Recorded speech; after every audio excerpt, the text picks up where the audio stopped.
कोल्हापुरातील विश्वप्रभा नागरी सहकारी पतसंस्थेत जवळपास 700 ठेवीदारांच्या ठेवी आहेत. या ठेवी जवळपास 18 कोटींच्या घरात आहेत. लेखापरीक्षक अमित कुमार गावडे यांनी संस्थेचे 2025 मध्ये लेखापरीक्षण केल्यानंतर संस्थेत गैरव्यवहार झाल्याचं उघडकीला आलं.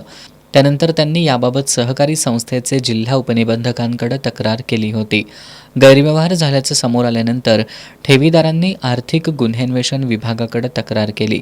या प्रकरणाची योग्य पद्धतीने चौकशी व्हावी, दोषींवर कारवाई करावी, ठेवीदारांच्या ठेवी परत करण्यासाठी शासन आणि सहकार विभागानं कारवाई करावी अशा मागण्या ठेवीदारांनी केल्यात.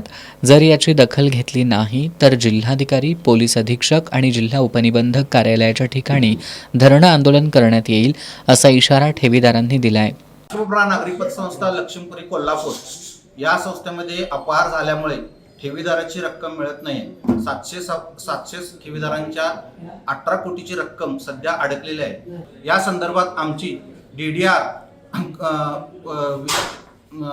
DSC आणि सहनिबंधक कोल्हापूर आणि पोलीस खाते यांच्याकडे वारंवार आम्ही मागणी करत आहोत, पण अजूनही आम्हाला रक्कम मिळत नाही.